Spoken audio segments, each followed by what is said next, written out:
President Donald Trump announced Friday that he will decertify the Iran nuclear deal but will not urge Congress to immediately reimpose nuclear-related sanctions on the country, instead calling for new legislation that could trigger penalties down the line. He also unveiled other initiatives aimed at reining in the long-time U.S. nemesis, including plans for new sanctions on Iran's Islamic Revolutionary Guard military corps over allegations that it supports terrorism. Story continued below. History has shown that the longer we ignore a threat, the more dangerous that threat becomes, Trump said in remarks from the diplomatic reception room at the White House. We will not continue down a path whose predictable conclusion is more violence, more terror, and the very real threat of Iran's nuclear breakout. The president predicated his new approach to the Islamic Republic on a litany of bad behavior that he said includes Iran's support for groups labeled by the U.S. as terrorist organizations and its oppression of its own people.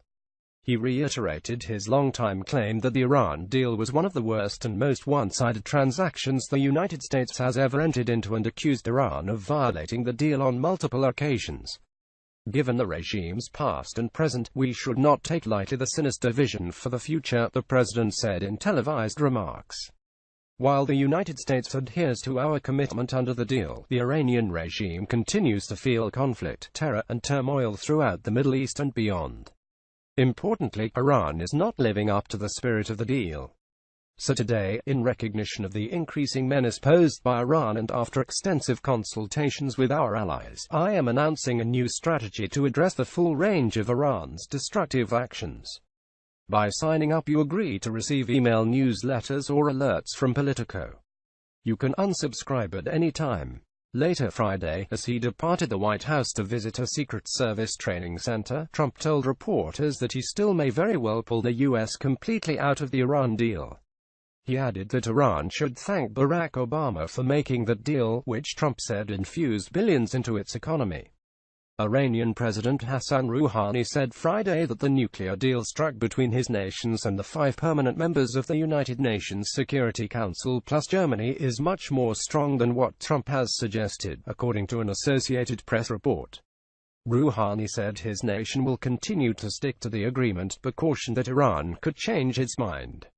The decertification plan, which Secretary of State Rex Tillerson first outlined with reporters late Thursday, strikes a blow at the Iran deal, a central piece of former President Barack Obama's foreign policy legacy, without outright killing it. It throws a sensitive issue to Congress at a time when even many of Trump's fellow Republicans are hesitant to tackle it. There's also no guarantee that the other parties to the nuclear deal, Britain, France, China, Russia and Germany, but especially Iran, will consider new U.S. legislation as binding on them. This is a much broader strategic approach than has been taken with Iran in the past, Tillerson said, a nod to the Trump administration's months-long review of the United States' overall Iran policy. He added, however, I don't want to suggest to you this is a slam dunk up there on Capitol Hill. We know it's not. The nuclear deal was struck in 2015 after years of intense international talks. It lifted nuclear-related sanctions on Iran in exchange for curbs on the nation's nuclear program. The agreement did not deal with Iran's non-nuclear activities, and it was not a treaty subject to Senate approval. Congress, however, found a way to weigh in, including through passing a law that requires the president to certify or decertify to lawmakers every 90 days whether Iran is complying with the agreement. Trump is suspicious of Iranian aims and has long cast the nuclear deal as weak and flawed, in part because some of its provisions expire starting within a decade. He has pushed back against the advice of Tillerson and other top aides to keep certifying the deal, even though international inspectors say Iran is in compliance.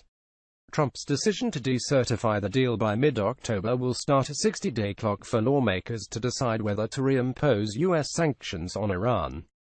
Tillerson said that Trump would decertify it on the grounds that he does not believe the sanctions relief that Iran is getting is proportional to benefits that come from Iran's efforts to curb its nuclear program. But Trump stopped short of asking Congress to go ahead and reimpose the sanctions, a step that could lead to the collapse of the deal. Instead, the president will call for amendments to the law requiring congressional review of the deal. The amendments, according to Tillerson, would include specific trigger points that would automatically reimpose U.S. nuclear-related sanctions, depending on Iran's behavior. If Iran crosses any of these trigger points, the sanctions automatically go back in place, Tillerson said. These are trigger points specific to the nuclear program itself, but they also deal with things like Iran's ballistic missile program, which was not addressed in the nuclear deal. In addition, the amendments would preserve the idea that although some provisions of the nuclear deal are temporary, the United States considers them permanent. The goal with the amendments, Tillerson said, is to put pressure on Iran, and, presumably, U.S. allies, to come back to the table and negotiate a new set of side agreements that do away with the weaknesses of the 2015 deal. Tillerson said U.S. officials had been floating some or all of these ideas to congressional leaders and foreign allies and partners. Some of the ideas were shared with Iran when Tillerson encountered his Iranian counterpart, Foreign Minister Javad Zarif, on the sidelines of the UN General Assembly last month. Supporters of the nuclear deal, including European leaders, have spent weeks urging Trump not to move against it in any way, especially since his own government, including Tillerson on Thursday, acknowledged that Iran is in technical compliance with its requirements. Even a decertification under the U.S. law, some warn, could be the start of a process that ultimately weakens the deal until it craters, possibly putting Iran back on the path to a nuclear weapon. The intense lobbying in recent days suggests that the idea of enhancing U.S. law to address the international deal's flaws is not necessarily being embraced by the affected foreign leaders.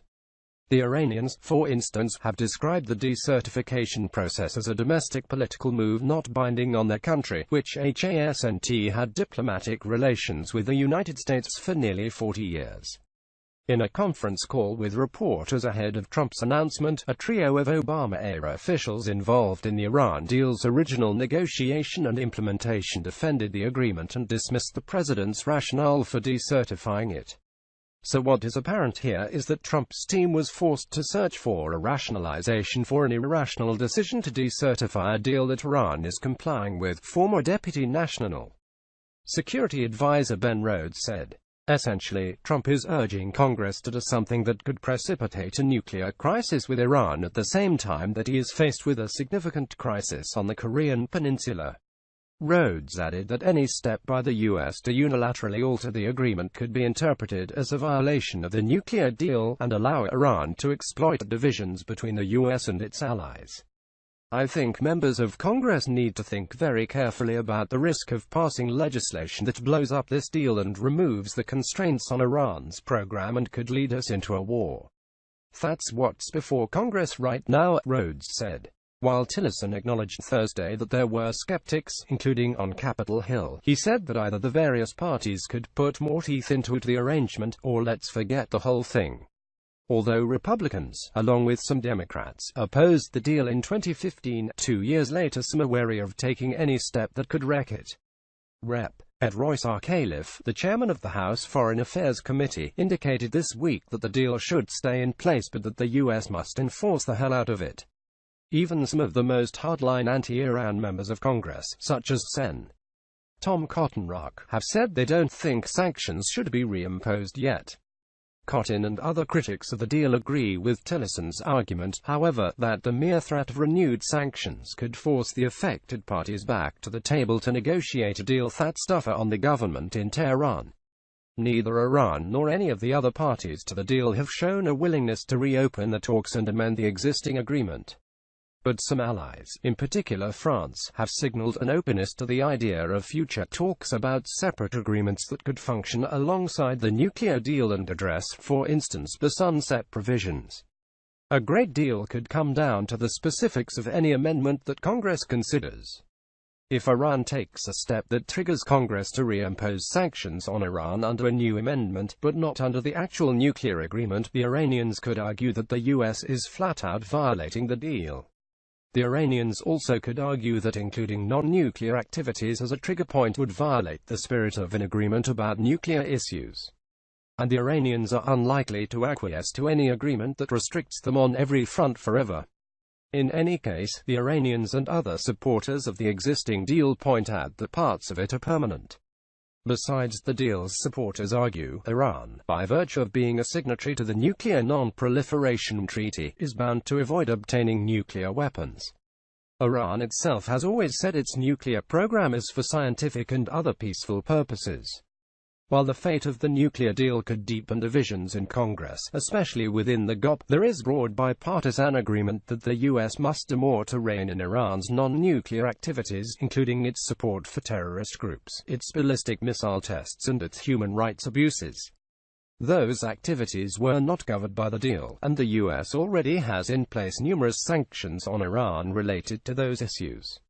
Recent legislation passed by Congress instructs the administration to do more to penalize the Islamic Revolutionary Guard Corps, which is accused of supporting many terrorist groups and militias throughout the Middle East. Tillerson said that Trump would ask the Treasury Department to impose additional terrorism-related sanctions on individuals and entities affiliated with the IRGC, but he indicated that the administration would not designate the whole of the Revolutionary Guard as a foreign terrorist organization. Such a designation of a foreign government unit would be highly unusual, possibly unprecedented. It could also lead to a host of complications, especially considering that the U.S. military operates in some spheres where IRGC affiliates are present, and the two at times have to find ways to interact.